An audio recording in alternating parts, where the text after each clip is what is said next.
Zaki Hassan is your host on this most epic journey through pop culture's past. Hold on to your butts. This is Nostalgia Theater. Brought to you by the Movie Film Podcast.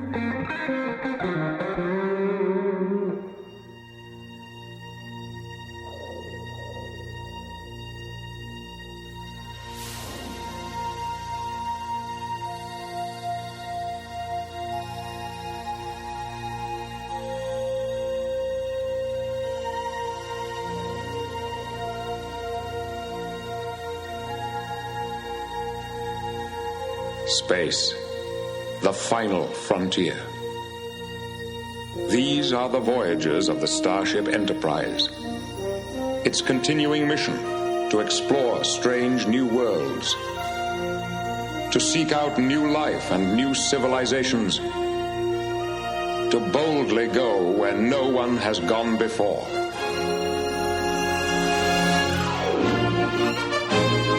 Hi, everybody. Welcome back to Nostalgia Theater. This is Zaki, and if you're listening to this episode the day that it drops, it's exactly 30 years to the day that TV Star Trek The Next Generation debuted in syndication. Now, the sequel series was a risky venture by Paramount initially. They gambled that the Trek premise could live long and prosper even without Captain Kirk, Mr. Spock, etc. sitting on the bridge of the Enterprise, as they had for 20 years at that point. Nonetheless, with Trek creator Gene Roddenberry back to guide the new ship on its continuing mission, the show not only survived but thrived, and 3 decades later, it's fair to say that Captain Picard, Commander Data, and the other crew members of the Enterprise D and later E are at least as beloved as their predecessors. So why did The Next Generation work almost despite itself? I'm going to discuss that question and more with my guest for this episode, Mark Altman. Mark has been a co-executive producer on such series as The Librarians on TNT, as well as Agent X, and a writer-producer on such series as ABC's Castle and USA Network's Necessary Roughness. He's also been called the world's foremost Trekspert, having authored or co-authored dozens of books and articles and comics about Gene Roddenberry's creation, including Trek Navigator, Captain's Logs, The Unauthorized Complete Trek Voyages, and last year's best-selling 2-volume set, The 50-Year Mission, The Complete, Uncensored, Unauthorized Oral History of Star Trek. His latest book is Slayers and Vampires, The Complete, Uncensored, Unauthorized Oral History of Buffy and Angel, which came out just this week. Mark, thank you so much for coming on Nostalgia Theater. Oh, my pleasure. Thanks for having me. It doesn't take very much to get me to talk about Star Trek.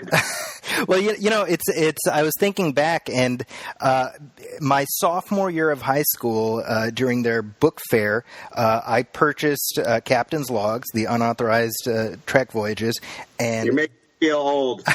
It's true. And I'm looking at that book right now on my shelf. So I have had that book since I was a sophomore in high school. And you know, it's funny.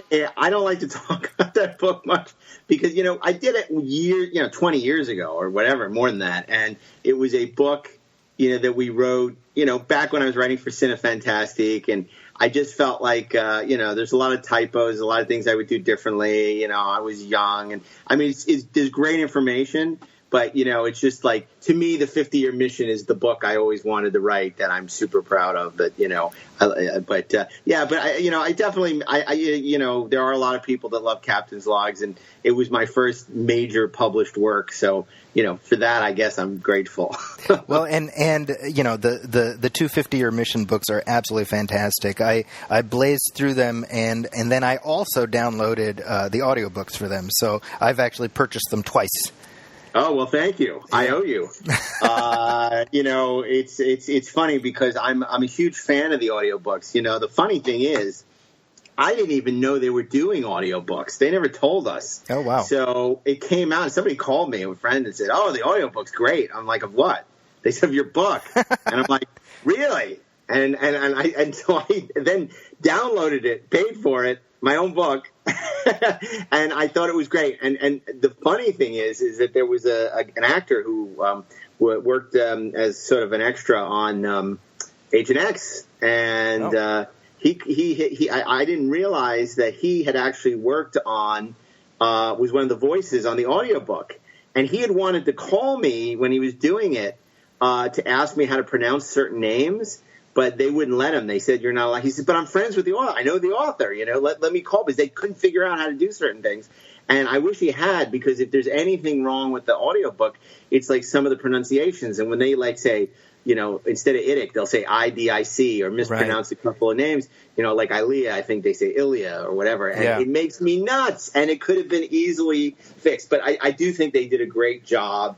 I'm guilty of sitting and listening to that book. I've listened to it a couple of times. I remember on the way down to San Diego on the train, I literally threw it on just because I enjoy listening to it. It's long enough from when I wrote it that I can sit down and actually enjoy the book without remembering how much work it is. That. And I think the audiobook's terrific. So I appreciate you saying that. That's a long answer to a short question. Well, and you have the 2 volumes. The first one covering the classic era. I think that's absolutely worth reading, and I want to encourage everybody to check that out. For this episode, we're going to focus more on the stuff you covered in the second of the books, which is, of course, the Next Generation era. And I really want to get your perspective as a fan who was sort of on the ground, so to speak, when the Next Generation was coming up, because I was 7 going on 8 when the series started. So for me... Right. I saw the first time I became aware of it was when somebody was like, "Hey, I have a copy of this new show on video," and that was me, right? However, you were a fan, and I'm assuming you were writing at that time, right?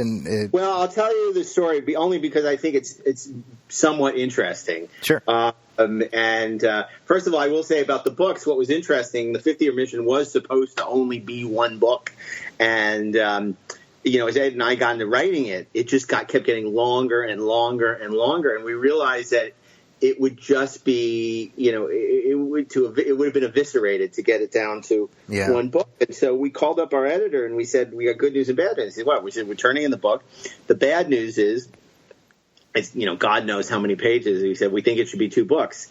And he gulped and he's like, "Yeah, let me, I'll be the judge of that," basically. And we turned it in, and about a week or 2 later, we got an email that says it's 2 books. And we were so thrilled because we would have had to cut so much out to make it 1 book. And it's just wonderful to have. It was such a great way to break up the 2 eras. Yeah. And I know some people, if they're savvy, they say, well, it's not really the first 25 years and the next 25 years because, of course, Next Generation premiered in 87. But it just was a nice way to brand it and to separate it so you could end with, the original Star Trek, and then the second book picks up with Next Generation and goes through Enterprise and Star Trek Beyond. So, it was pretty remarkable. And, I mean, Ed had to do a little arm twisting to get me to do the books. It was the 50th anniversary was coming up, and, I'd done Captain's Logs with him 2 decades earlier. Right. And, or whatever it was. And he said, I really want to do something for the 50th, and we should update Captain's Logs or something, which I had no interest in doing. And I turned him down a couple of times, and then I read these 2 great books sort of back to back. It was a oral history of MTV called I Want My MTV, which I couldn't put down. And then I read the oral history of Saturday Night Live, and I called up Ed and I said, maybe I'd consider doing a Star Trek book if we did as an oral history. And I'm not saying I would, but let's see. And then we talked to our agent. She was so excited, our lure agent. And then St. Martin's, bought the book, and the rest is sort of history. And I'm really glad we did it because it was really one of the most satisfying experiences. I just, to be able to do what I consider, and a lot of other people do, the definitive history of Star Trek, and to be able to honor the voices of so many people who had passed away, because we're really at an interesting juncture in terms of, even when we were writing the book, so many people were dying who were instrumental in the history of Star Trek while we were writing. Hart Bennett, Leonard, a lot of other people, Maurice Hurley. So we realized that no one else could ever write a book like this because the people aren't around to tell their stories. And of course, and this is where I get to answering your question, Ed and I were both covering Next Generation from the very beginning. So there were a lot of people who were gone, like Herb Wright, who we actually had interviews with that we could use for the book, and a lot of material we never used. Now, here's where we go back to my, Next Generation story. The years, 1987, it's a very different time for popular culture. People adapting IPs and sequels and reimaginations. You know, it was fairly unheard of. I mean, you had the James Bond series and you had the Star Trek movies, but it wasn't like, you know, of course, Star Wars, but Star Wars was sort of over at that point. You know, right. that I never thought Lucas was going to go back. Back when the naive days when Star Wars was a finite thing. Yeah, exactly. And so when I remember, you know, when it was announced that they were going to bring Star Trek back to television, and, you know, I think we were all a little wary because we remembered, you know, in the 70s, you know, reading in Starlog about how Paramount was going to bring back a Star, and it never happened. And then, right. You know, it was sort of like you were somewhat trepidatious. And then, of course, there was the whole, well, it's not going to be Kirk, Spock, and McCoy. It's going to be this new crew. And that worried some people more than others. I mean, there was a whole movement of without Kirk, Spock, and McCoy, you don't have me either. You know, and I was not one of those, by the way. And, of course, in Starlog, you know, when they first ran everybody's headshots, I remember when they announced the cast, and you saw Patrick Stewart's photo and a lot of the other cast, and so like, who are they? What? I don't know about this. And you know, but still, you know, even then I was very optimistic, and, you know, just the thought of new Star Trek was such an incredible thing, and the fact that Gene was involved, and, you know, I remember going to a convention in Boston. I was in college, and David Gerald was there, and he just started working on the show, his short-lived tenure, and he was talking about how they had planned to bring Harry Mudd back, but Roger Carmel died that week. So they abandoned that, and I'm like, wow, they're going to bring Harry Mudd back. That's like so cool. It's sort of ironic now, of course. Yeah, because he's in the new show. But I remember how excited I was about the whole thing. So I'm in college, and I get edited a college paper, and I get a press kit one day from Paramount. You know, and it has pictures of the cast and all about the series, and there's a cover letter. And it has about 30 different ways they suggest you cover the new series. And I think at about number 21 was come visit the set and interview the cast. Wow. So I'm like, well, that sounds great to me. And so I call up, and I'm like, this is Mark Altman from the Brandeis University newspaper, The Justice. And, you know, I'd like to cover the new show. And they said, great, when do you want to come out? I'm like, well, I think the series was premiering in like a week, as soon as I can. And, you know, I think I had to finish, you know, I had to schedule it when I wasn't in class or whatever. And I said, well, you know, I got to bring a photographer. So I was able to bring my college roommate. And I forget, I brought a good friend of mine, another friend of mine. There was a whole...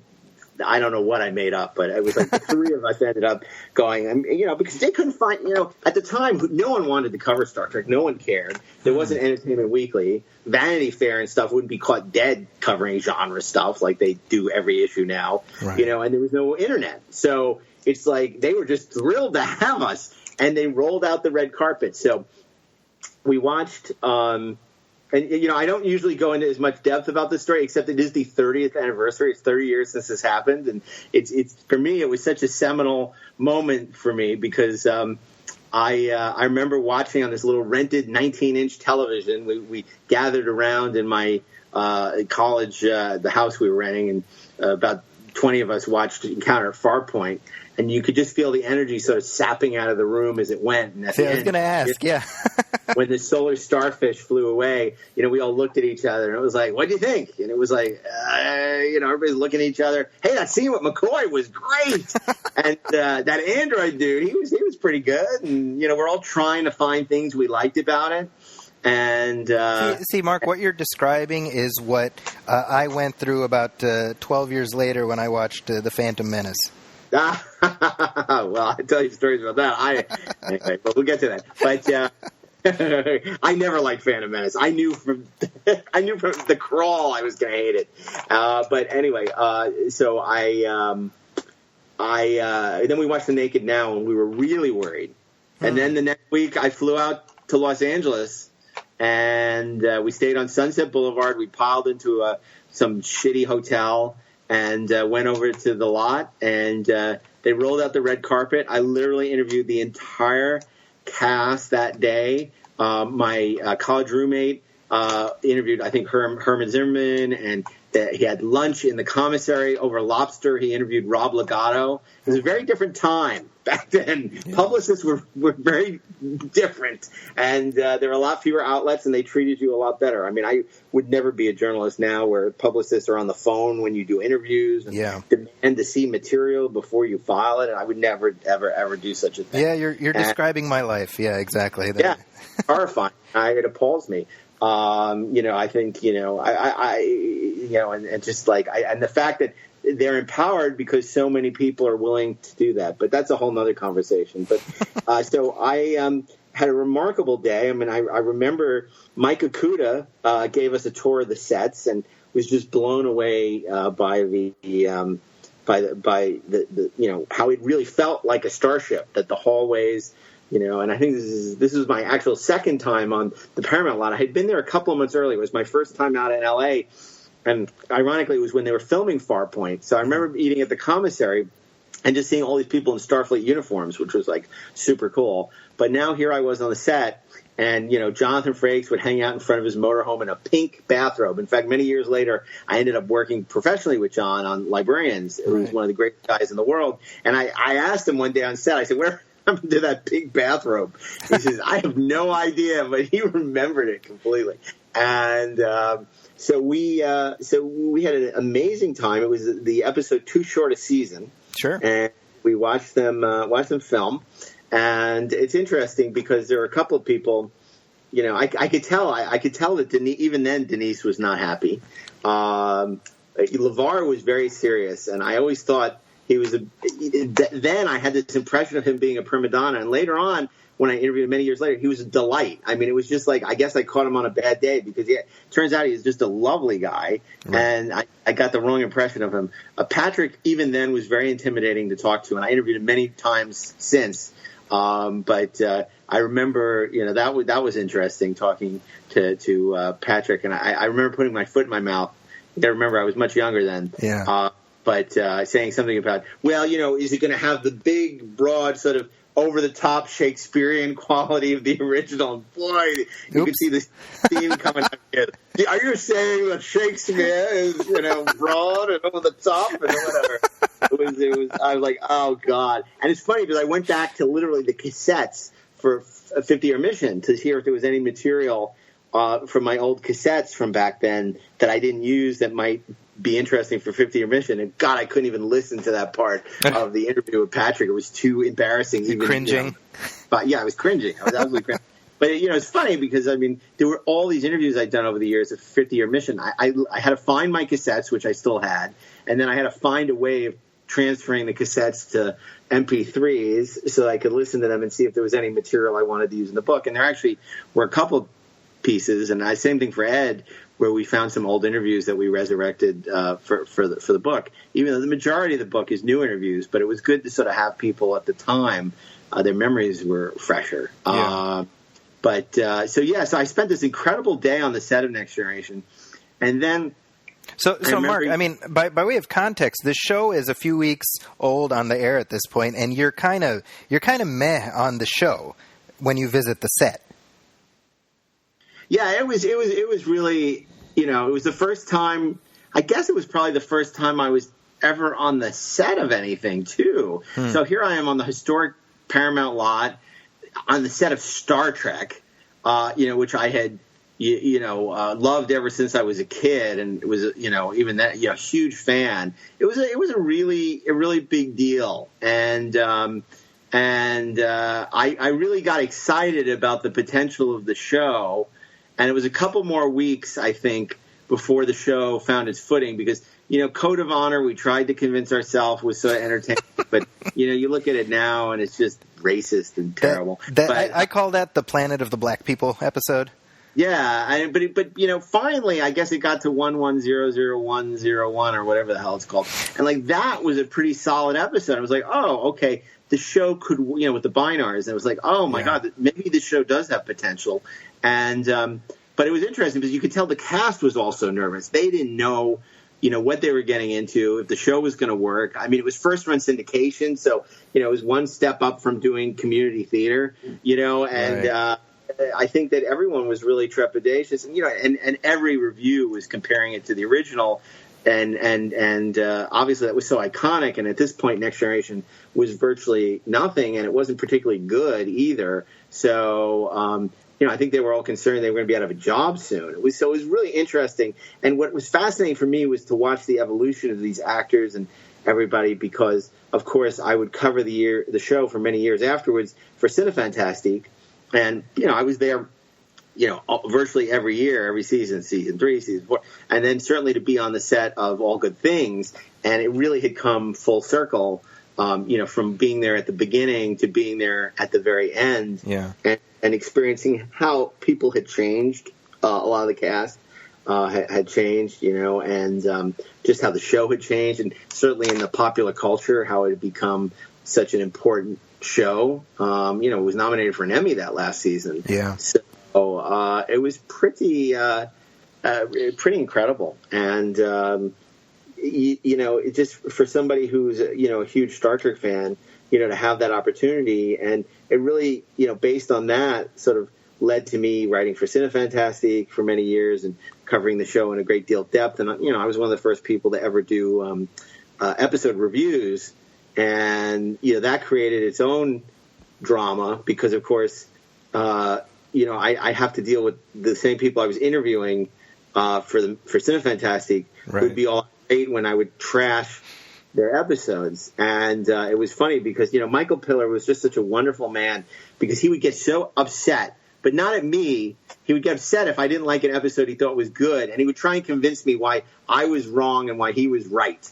But he never held it against me. And that's one of the things I loved about you. He always had an open door. He was always happy to talk to me, regardless of how down on the show I was, which particularly was the case by the time we get to Voyager. Right. And, that wasn't always the case. We had an experience when I was doing this magazine, Sci-Fi Universe, for Larry Flint. Which I friggin' love that magazine. Can I tell you? When you left, I shed a little tear because the change was so. I was in high school. I was just out of high school, and it was so apparent that the magazine had become something entirely different. It took like one issue for me to realize that. Yeah, we didn't leave. We were pushed out. I mean, basically, LFP, Larry Flint sold the magazine to another company, and basically they got rid of all of us. And then they wanted me to give them all my proprietary information. I basically said, go fuck yourself. Right. Because we were doing a very successful award show at the time, and they wanted the secret sauce for that. And I was like, basically, well, you know what the secret sauce is? Having relationships with these people where you can call them and get them to do this stuff, which clearly you don't have. But the thing about Sci-Fi Universe, which was what we called the science fiction magazine for sci-fi fans with a life, we did a cover story on Deep Space Nine, which was actually Deep and Confused, I think. Deep and Confused. That's right. And it's See, funny. I got deep cuts here, Mark. It's so funny because people bring up that magazine to me all the time. And again, that's 20 years, 25 years ago, maybe more. And but it's so great to see what an impression it made on people. But I remember we wrote a very favorable coverage of the show. But the cover was Deep and Confused, and Chris Gore, who was involved from Film Thread, wrote a very negative editorial. And I remember there was just no good art. And there was this one photo that I took, where Colm Meaney was confused and everything, and it was sort of like it was provocative, Deep and Confused, as Deep Space Nine found its way or whatever. It was getting so much, heat from people who didn't like it, whereas we were real advocates, except in this editorial. Well, after that, the Deep Space Nine people would have nothing to do with us whatsoever. Wow. We were completely, particularly the writers and everything. Which was just too bad because I was a huge Deep Space Nine fan and loved Deep Space Nine. And it was many years, before anybody would talk to me. I sort of went through something similar with Star Trek Generations when I eviscerated Generations. And it's sort of funny how it's sort of that Phantom Menace. I called it early, mm-hmm. and then people were upset that I was so critical of it. And now later, everyone agrees with me, and it's funny when you talk to the people that made that movie who all agree that it's horrible, and all the regrets they have about it. But I was very lucky because it was sort of my film school. I go and I spend literally a week, a year, if not more, on the set at the Hart Building, talking to the writers, the producers, the cast, the production designers, and it really educated me about what it's like to be in a writer's room and how you approach breaking story. And, I learned so much from doing those stories. And they became these huge double issues for Cinefantastique. And I love doing them not only because of what I was learning, but because I got paid by the word. So the longer the article was, the more money I made. So I'm really, happy to do these double issues. But the fans, and they sold so well, but the fans were upset, who weren't Star Trek fans. Were like, oh, Cinefantastique's turning into Star Trek Monthly. Enough with Star Trek. But it was really the only, issues that were boffo sales for them. So they kept wanting to do more and more Star Trek issues. And it got to the point where it was just like every other issue was like some iteration of Star Trek, Yeah. Well, when we talk about the show in its early days, I mean, that's been covered so extensively, both in your book and then, the William Shatner documentary, Chaos on the Bridge. So I'm not going to get into that too much, but I mean, it's well known that there was kind of a dumpster fire behind the scenes. And I would say the first 2 seasons are considered like a third good, a third mediocre, a third just awful. Maybe my math is off, but I mean, Yeah, but in that range, I would say that Chaos on the Bridge only scratched the surface. I think in the book we go into a lot more detail because we talk to people like, obviously we just go into a lot more depth about what was really going on and the horror stories that were happening, and a lot of a couple of people who were passed away, like Burton Armis. I mean, sure. It was amazing. I remember when we were writing some of those early chapters, and Ed was just, God, it's like, if only we had Burton Armis to fill in some of this stuff. And I said, yeah, it's like really the missing voice. He was Maurice Hurley's right-hand man and former cop, and he was there second season. And then Ed said, I think I interviewed him, but I never did anything with the interview. And he said, and he went into, we call his basement the TARDIS, because whenever he goes in there, he finds whatever it is we need. And it was like, literally, he went downstairs, he found an unlabeled microcassette, listened to it, and it was a 1-hour Burton Armis interview. Wow. And he calls me up, and we were like freaking giddy. No one else would care, but it was like, oh my God. It was like, and it all went in the book, and it was just fantastic.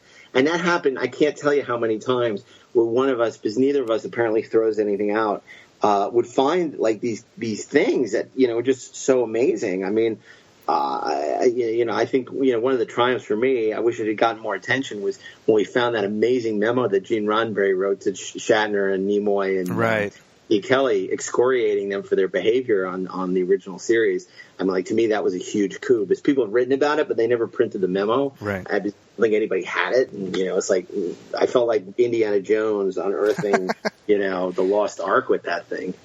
Do you feel that by the time of The Next Generation, Gene Roddenberry was bumping up against the limitations of who he was and who he was expected to be, and sort of maybe, let me. I wrote an essay about First Contact for this book that's coming out in a few months, and my what I postulate in there is that what Brandon Braga and Ron Moore did in their construction of Zefram Cochrane is, in essence, make Zefram Cochrane Gene Roddenberry. That's interesting. Actually, the way you phrase the question, I think, is really good. And the answer is sort of yes. Mm-hmm. I think partially, Gene had sort of been out of the game for so long that television had evolved. If you look at television in the 80s, with Hill Street Blues and St. Elsewhere and shows like Wise Guy and Crime Story, television had really changed. But Gene was sort of mired in an old-fashioned way of storytelling. Yeah. And then the fact that he, one of the misnomers that people misunderstand about Star Trek, he perpetuated this myth that there's no conflict in Star Trek, which was never the case. It was that, it was that, there was conflict, but we get past it. But we get past it because we're a family, and then we yell and we argue and we fight, but eventually we come together as a species, and it became this whole more, there can be no conflict between the characters, which was really like asking the writers to write with one hand tied behind their back. And so, there definitely was a bit of that, the myth of Gene Roddenberry sort of corrupting the writer Gene Roddenberry. Yeah. And I think, but I'm very sympathetic to him. I got to tell you, I think that, Gene had been in a situation where he'd lost, for a long time, Star Trek was his only baby, and he tried to get away from it, but Star Trek kept pulling him back, like Michael Corleone. He kept getting pulled back in because the other stuff wasn't working, whether it was Questor tapes or Genesis 2 or, Spectre. And so here he is, he has Star Trek, and he's holding on to it so tight. And these fans are deifying him, but then the baby's taken away from him. Right. Star Trek the Motion Picture, as much as I love the movie, is considered, not a success critically or financially. And so, he basically is put out the pasture, and he was so fearful of that happening again with Next Generation. I mean, they had even started, developing Next Generation without him. Right. And I get into that in the book, where I got a hold of Greg Strangus, and he talked about what he was developing. I love that part. Nobody talks about it. And, that's like the hidden chapter of Trek history, yeah. Yeah, and I love the fact that Greg, Greg never gave an interview about Star Trek, and he didn't want to, and I convinced him to talk to me. And, and he was talking about it until Gene Roddenberry came and took over, the show. And I think Gene was so fearful of losing Star Trek again, having it taken away from him, and also knew that this was going to be what was on his tombstone. So he was sort of paralyzed with fear. So it's like, it's really easy to sort of bash him or to deify him, and I think the truth lies somewhere in the middle. So, I am so grateful to him for creating this thing that we all love, and there's no diminishing the achievement of what he created. I mean, what Star Trek, the original Star Trek was so groundbreaking. It's so unlike anything that had been done on television before. That's why, as much as I like Next Generation, it's not nearly as monumental an achievement, because it was really, it's like Richard Daystrom says, building on my work. I mean, it was building on what had come before.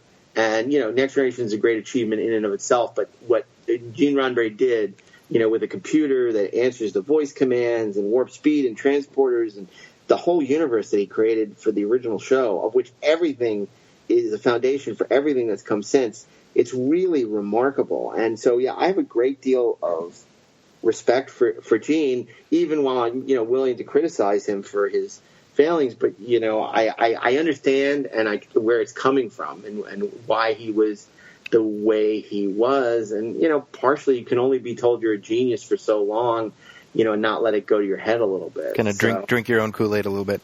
Yeah. But there was a lot of pain there, and also he was having his health problems, and he was a bit of a drinker. So I mean, it's you really got to I think to really understand, you got to sort of psychoanalyze him, and I think it was tough for him to sort of give up to the show up to other people, and but ultimately it really isn't until, I mean, there's some decent episodes second season. You can't disrespect just Hurley completely, because if you look at like Q Who is a terrific episode. Yeah. Matter of Honor, which is a really solid Klingon episode where Frakes is part of the exchange program, and Tony Todd comes aboard the Enterprise. I mean, that's a really nice episode. First season, like I said, I like 10001, and first season, it's so gonzo. I've said this before. I've said this on some of the VAM for the Blu-rays, that even though first season is not stellar, it may have been the most ambitious season of Star Trek, because there's some crazy freaking episodes, that maybe don't work, but boy, they shoot high and have some fakakta crazy ideas. What I love about Next Generation Season 1, and obviously I have a great deal of affection now, especially because when I look, it's with 30 years of context, and it's all the nostalgia that comes with it, Mm-hmm. But I love how even the act breaks are very original Star Trek. Yes. And unlike any of the, like the way the music styling is very much in the vein of original on series, and you can tell that they're trying to figure out how to take this entirely new batch of ingredients and make a cake that tastes similar but different to the one we got before. Yeah, that's a great analogy. I think that's exactly what was going on. So you have stuff that just doesn't feel right, even though they're trying to emulate the original. I mean, you have Fred Steiner's score. That's right. which is very evocative of the original. You know, you do have these act breaks where, you know, you sort of have these cliffhanger act breaks and stuff. And, you know, Q is clearly Trelane. You know, you have a lot of stuff that's redolent of the original. And Next Generation really needed to forge, you know, its own identity. And I think that's why by the time you get the third season and Michael Piller comes in and replaces Michael Wagner, that you finally start to see the show come into its own, with, you know, episodes like Who Watches the Watchers and even the Ensigns of Command. And, you know, one of my personal favorites, which is not, you know, in many people's top 10 lists, which is The Survivors, which is a bit like a Twilight Zone meets an original Star Trek episode. And it just has a lot of heart to it. It has a great Star Trek concept about, you know, this what turns out to be this omnipotent human played by John Anderson, omnipotent alien, you know, who basically after his wife is killed, like, this pacifist alien has destroyed the entire Husnak civilization. Yeah. And, you know, Troy is being tormented by this music, and it's just a really he's subtle... so good in that episode, John Anderson. He's terrific in that episode. Oh, he's so good. He's so good. And plus they did a lot of location filming, which was nice to get, you know, out of the ship and you know, at that house and everything, and you know, Worf is used well in that, you know, good tea, nice house. I mean, it's so there's just so much, and then, you know, you get the best of both worlds, which of course was so groundbreaking. The fact that, you know, it was a cliffhanger and you know, really utilized the Borg well, but you got to give Q Who the credit for teeing that up, because as good as Best of Both Worlds is, Q Who is a lot spookier and eerier and weird and a little more fucked up. But Best of Both Worlds is probably it's a better character episode.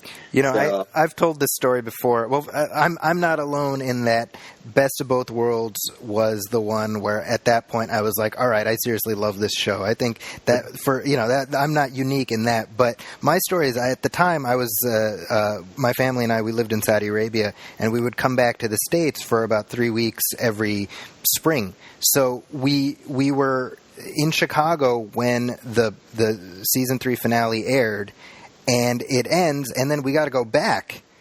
And so I have no idea. So I have to wait a whole year to know if Captain Picard survived.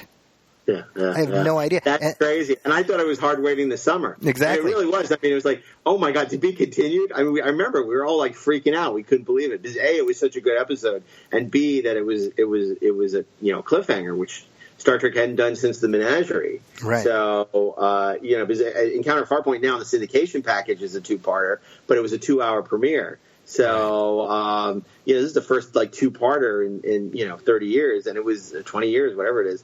And it was amazing. And then of course part 2 isn't nearly as good as part 1, but then you have Family, which is like one of the great episodes of Star Trek ever. Yeah. So and it shows you, had they not been so marred in the old way of doing stuff and had done more serialization and taken more risks like that, I think Star Trek Next Generation would feel like a less dated show than it does now. Because the biggest problem, I think, with Next Generation 30 years later is that it's very static, it's overlit, you know, the camera doesn't really move, you know, the scores are not very good, you know, other Ron Jones scores, and so it really dates the show. I mean, like, if I'm like watching, you know, channel surfing and I come across it on BBC America, you know, it's an episode I really like, and I'll watch it, even though of course I have them all on Blu-ray, and then I'll be bored, you know, and it's just because, and I don't experience that generally with the original Star Trek, because the original Star Trek just had a lot more style to it, and it's vivid, and it's you know, so even the great episodes of Next Generation, there are few which I think just hold up marvelously well. Stuff like Tapestry, you know, regardless of whatever production issues. Sure.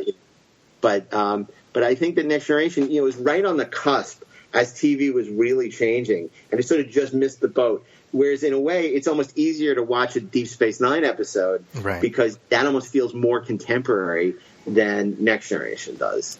Well, and I mean, obviously, as far as the stylistic identity of the show, a big reason for that is Rick Berman, who he kept the trains running even before Gene Roddenberry passed away.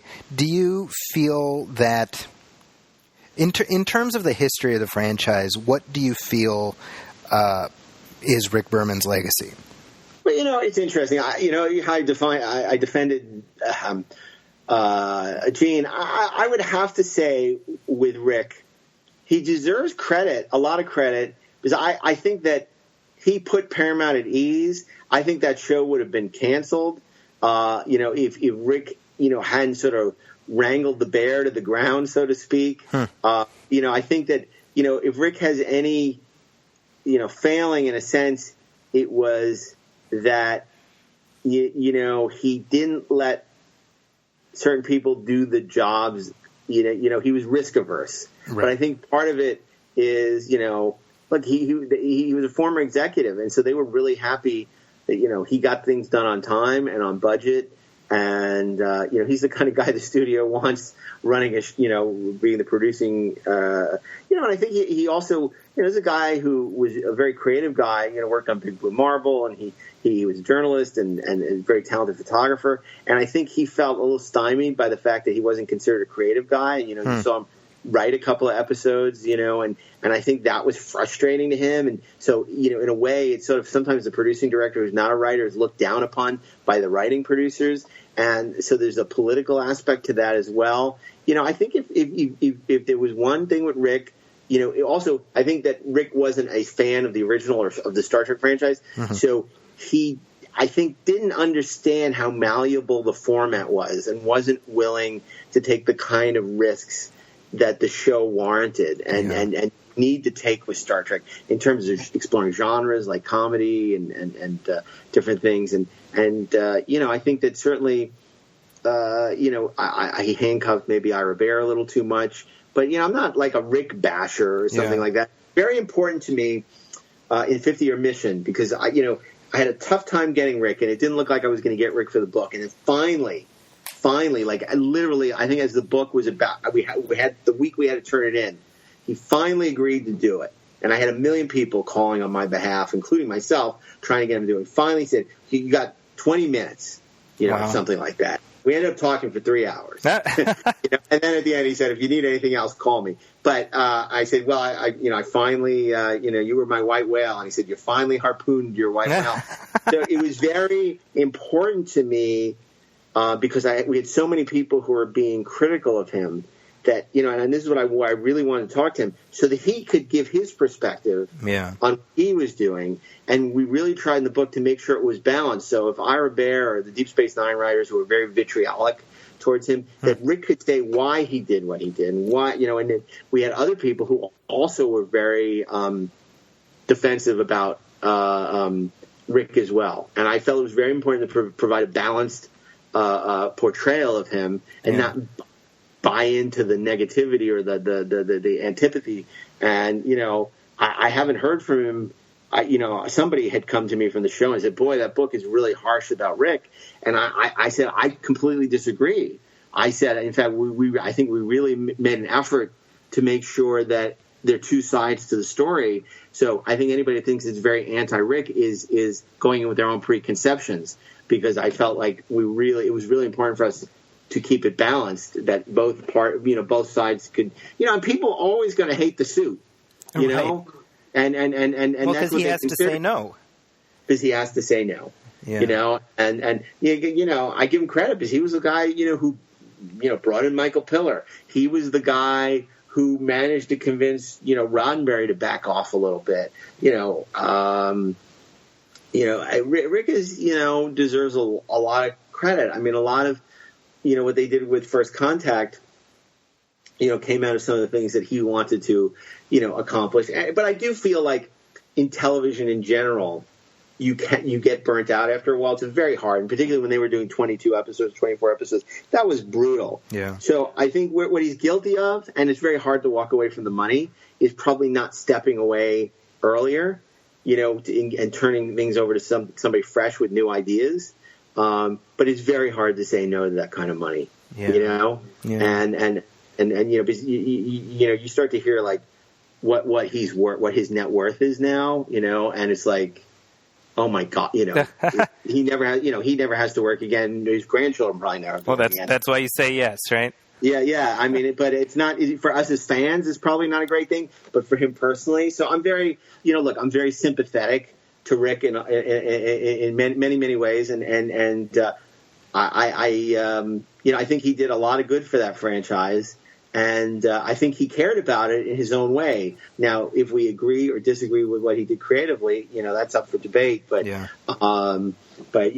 I'm not somebody who would go out and, especially having now been in, writing and producing in this business and knowing, for the last 10 years or whatever it is, it's there's no instruction manual.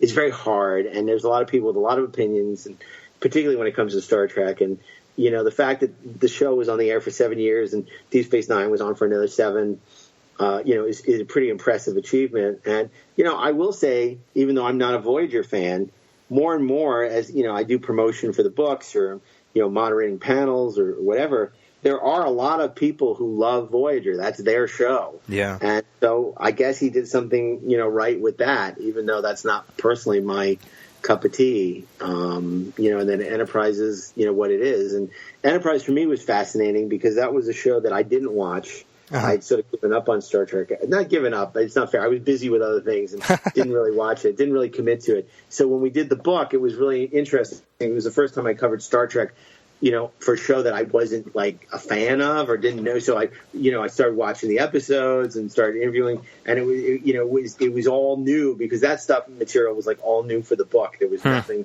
where I was really mining my old material, and it was really interesting. It was interesting to the perspective on Enterprise, and I do feel like Rick and Brannon had some great ideas for Enterprise, which they were not allowed to pursue because by that point the network had become a lot more involved with the show. Yeah. I think if they had, actually been able to not leave Earth in the first year and not launch Enterprise till the end of the, that would have been interesting. It would have been a very different show. But instead, by having to put the Enterprise in orbit and on missions after the pilot, they fell into some very old familiar. It became standard issue Trek in many in many storytelling ways, even with superficial differences. Yes, exactly. And then you see what Manny Cotto did with the last season, and I guess that gets probably extolled out of proportion only because it's better than what came before for the most part. But there's some really cool stuff that he did. But even then, it sort of shows that maybe doing a prequel series wasn't the best idea. I do feel Star Trek's about boldly going and moving forward and exploring. Going where no one has gone before, and so going back to that era and Captain Archer, who doesn't exist in continuity, and not even calling him Captain April, just seemed like a misstep, and it was hard to recover from that.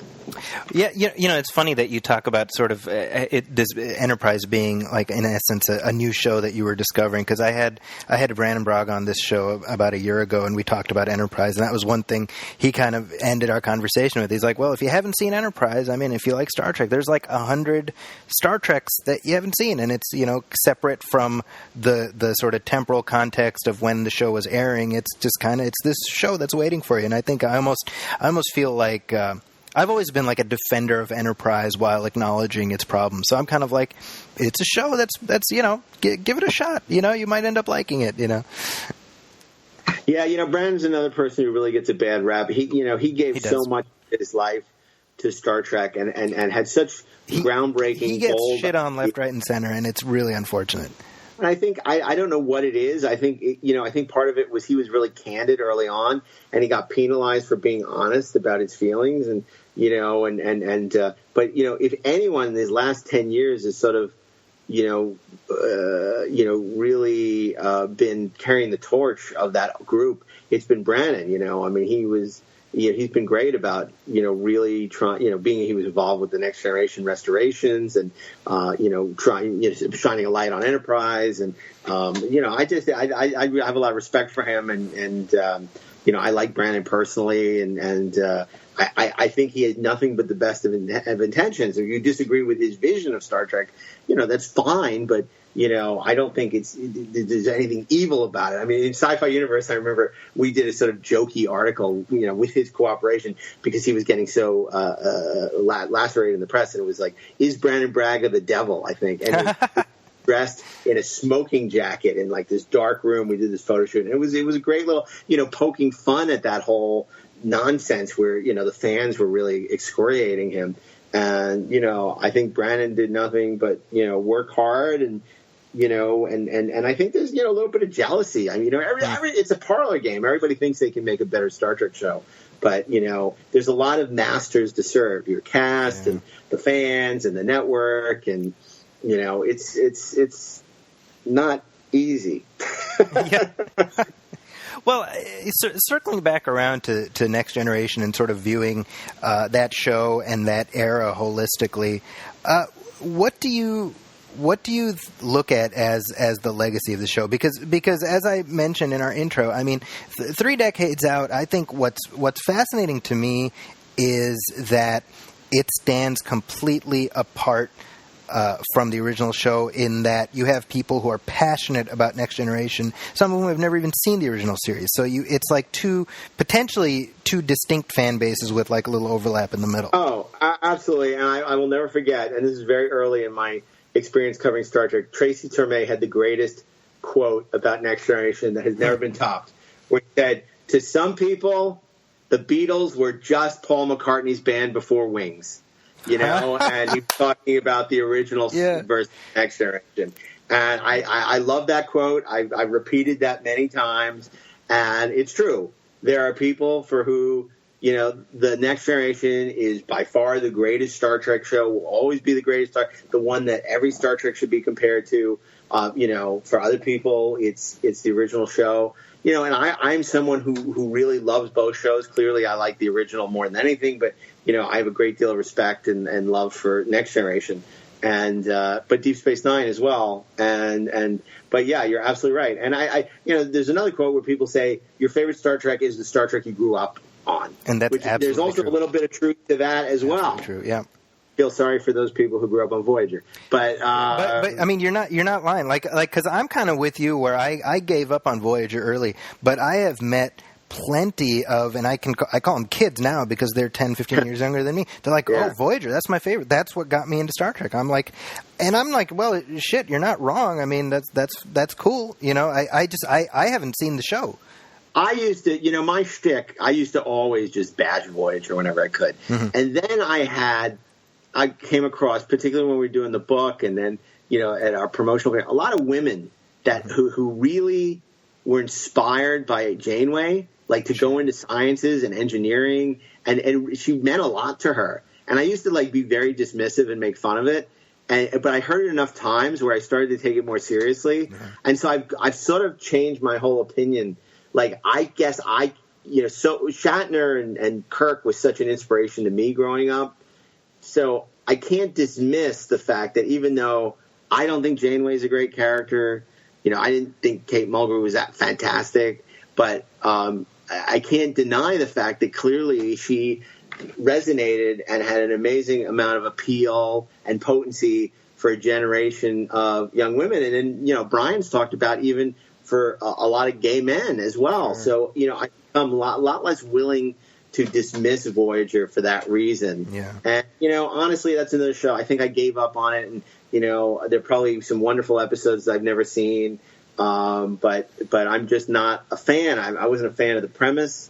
Not a huge fan of the ensemble. It's just not it's not my show. Yeah. But, and I also felt it was just too derivative of Next Generation. Yeah. It just, that's the thing. The format's never changed. That's why Deep Space Nine, whether you love it or hate it, at least it tried something different, and I loved something new. And it was, instead of just slavishly following what had come before it. And, but yeah, so, I mean, that's sort of how I feel about that. But I think Next Generation here, 30 years on, is a very significant show. As I said, I think at the beginning, it was groundbreaking in terms of showing how to reinvent an IP and the value of intellectual property and nostalgia, in a sense that, people grew up on Star Trek and loved the Star Trek movies, and then you could reinvent it or reimagine it, and have it become even more successful. It was groundbreaking in terms of the distribution. It pioneered first-run syndication, which became a huge thing for one-hour dramas throughout the 90s. until the station group started folding into new networks like UPN and WB and stuff like that. But that was, a hugely lucrative and new model of distribution that had really only existed for game shows. Yeah. And in a way, Star Trek opened the door for Baywatch, so you're welcome, right? Exactly. And CBS, All Access, to me, the streaming of Star Trek is only an extension of what happened with Star Trek back then in terms of pioneering, a new model, because Star Trek was a strong enough, recognizable enough brand that you could use it for that. Yeah. But I think also, Patrick Stewart is clearly, one of our finest actors, and it gave him a career and visibility. Certainly Brent looms large among the greatest Star Trek actors and characters as Data. It gave us so many important TV directors like Jonathan and like Roxanne Biggs Dawson with Voyager. Obviously the depiction of people with disabilities like LeVar, Geordi. And so I think Star Trek The Next Generation is a very, important show. At the time it was an expensive show. Mm-hmm. It really brought science fiction back to the forefront. And, again, nominated for an Emmy, but it was, sort of the end of a certain type of storytelling and standalone storytelling. And, it's interesting because obviously, Orville is so much aping the format of Next Gen. It's such a love letter to Next Generation. And it remains to be seen if that kind of old fashioned storytelling. Yeah. How are you feeling about the Orville 2 weeks in? I only saw the premiere, and everyone was telling me how bad they thought it was, and I actually got quite a kick out of it. I have no problem with off-color humor, but I felt it was inappropriate for the show. I didn't think it helped the show. Like, I didn't think his kind of humor, that kind of, off-color humor really fit the aesthetic of the show. But I liked the storytelling. I liked it being a little more jokey, and fun. I liked a lot about it. I wasn't all that impressed with Jon Favreau's directing, knowing what it cost and how much time he had to do it. But I thought it had a lot of potential, and I've been DVRing the episodes. I'm looking forward to watching more. There are a lot of great people working on the show. Obviously Brandon's so talented, and Andre Bormanis and David Goodman. So I'm looking forward to and also if Star Trek Next Generation taught us anything, it took 2 years for that show to find itself. So, I'm not necessarily willing to dismiss a show, out of the gate until they've had a chance to sort of, settle in and find their identity, and that may be the case with Discovery, where it may need time to sort of find the show. I don't know. I haven't seen it yet. I didn't go to the premiere. But I always hope for the best. So, I hope Discovery's great. By the time people listen to this podcast, they'll know the first episode will There'll be one episode, yeah. Nothing but high hopes. But if it's not good out of the gate, then, I don't necessarily, I'll look forward to watching more episodes and hope it evolves in the same way that Next Gen and Vidra did, and ultimately finds its groove. What I've said about the Next Generation, I'm going through the series right now with my kids, and we're going through and watching the modern series in broadcast order. So we're at a point now where we're in the last season of Next Generation and the year 2 of DS9. We're going back and forth, and it's at the point where Next Generation is sort of winding down quality wise. Yeah. I've said before that if it had been nominated for Best Drama any other year but the 7th, it might have won. I don't know that the 7th season was that show at its best necessarily.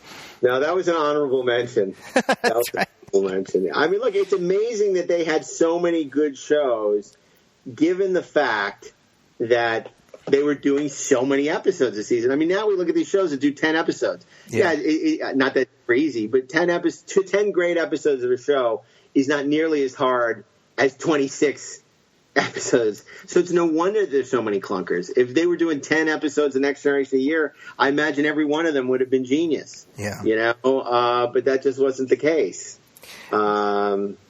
But the show at its best. I was at a convention a couple weeks ago as press, and I met Jonathan Frakes, and I mentioned this to him because my description of Next Generation is I call it competence porn. because you watch it to watch these characters who know what they're doing. They're going to solve the problem, and in 42 minutes, the problem will have been introduced and solved, and then we move on. And that's like the definition of comfort food, and especially in this day and age, that has an appeal all its own, Oh, my God, absolutely. And I think that's what, it is so important to us because you're not only showing people that are competent, but as Leonard Nimoy once called Star Trek, it's a meritocracy where, competence is rewarded. And the thing is, you're seeing a world in which people get along, and xenophobia is a thing of the past, and people are educated and value science and value intelligence, and mankind has grown past, evolved past its petty grievances, and it's a world that I think most of us would want to live in, as opposed to the world that we live in right now, which is on the cusp of the great nuclear horror depicted Farpoint.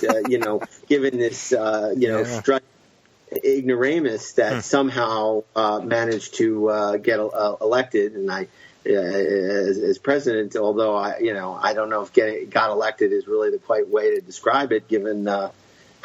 What we know about the popular vote and the Russian interference. I'm sure if asked, he would say he offered the world order. Yeah, believe me, I would take Khan over him because at least Khan was intelligent. At least Khan had a brain and was competent. I mean, that's a good question. Yeah, Khan over Trump. That's a pretty sad choice. Pick your poison, right? He read a book. I mean, Khan, when he woke up from suspended animation, was actually, reading the technical journals. Could you imagine Trump reading anything other than Mad Magazine? That's a good point. Anyway. Well, as we wind things down, I mean, I do want to make sure that you get a chance to talk about the new book that's coming out. So please talk about the Buffy and Angel book. Well, it's funny because after we finished the 50-year mission, I thought I was done. But the response, we got so many great reviews from Publishers Weekly to Booklist to the Wall Street Journal of all things that the publishers really wanted us to do more. And I think I sort of jokingly said, well, the only other thing I could think of, we got 20th anniversary of Buffy coming out, and Ed and I both love Buffy, and Angel, sort of the Deep Space Nine of the Buffy franchise. Oh, perfect comparison, yeah. They loved that, and we had a lot less time to do it because to make the 20th anniversary, you had to do what's called crashing the book, which means we had very little time to write it. And I was really worried that it wasn't going to live up to this franchise that we had established, but it turned out to be a great book. Really, phenomenal. And it came out this week in hardcover, and it's called Slayers and Vampires. And it's the same oral history format. And we got a wonderful insight into both shows. And I'm super proud of it. And, in fact, we're going to be talking about both books at New York Comic Con the first week of October. We're doing a panel on, I believe it's October 4th, on Star Trek: The Next 50 Years. And then we'll be doing we have a signing at the Tor Books booth, and then later we do celebrating 20 years with Feeling, a Buffy panel that night, which is all available at the New York Comic Con website, New York City NYCC Presents, because they're separate gates. So even if you don't have passes to Comic Con, you can still get tickets to these events. So I'm very excited about the book coming out, and then we're also going to be doing a writing and producing for television panel where we'll talk about some of these issues on Saturday the 7th at New York Comic Con, which also has a separate New York City Presents admission as well. So that's all really cool. And I just finished writing and directing my first movie, which was called Can't Have You, which was super fun. And now it's on to the next adventure. Jeez. So it's a very interesting week. No rest for the weary, huh?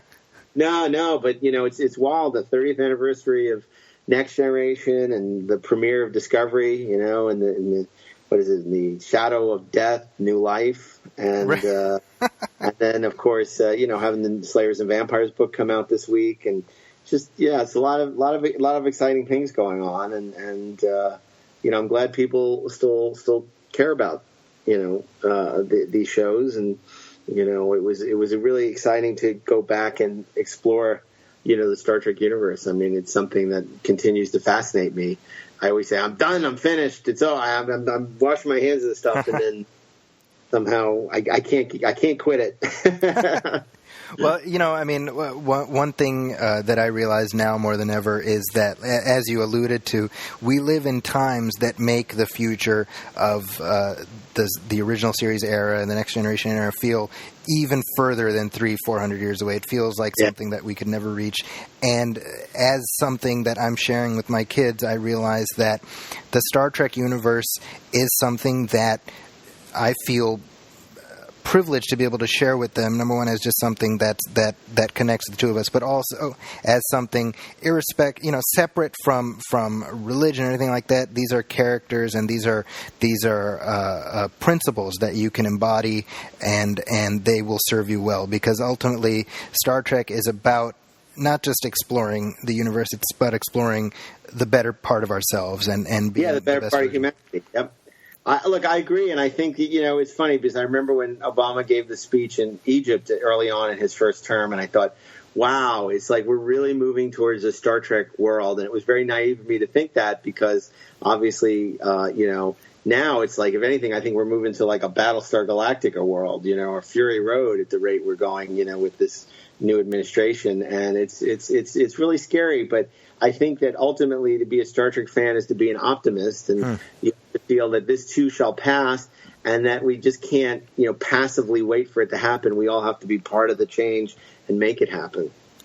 Well, that is a perfect place to leave this conversation, and I want to thank you, Mark, for coming on the show. As a Star Trek fan for most of my life, but not just that, as a writer and a film critic, you have been such an instrumental and inspirational person for me. The fact that I got to spend an hour chatting with you is just a really cool thing for me, so I'm very grateful for that. Well, I really appreciate it, and if people want to continue to follow what's going on with me, they can follow me on Twitter at Mark A. Altman, and on Instagram, where I post a lot less because I'm not a 23-year-old girl, but you can also follow me, Mark A. Altman. So Zachy, thanks for having me. It was great to chat with you, and live long and prosper. Thank you, Mark. And for those of you listening, if you're looking to find me, I'm also on the web. ZackysCorner.com is my website, ZAKIS Corner.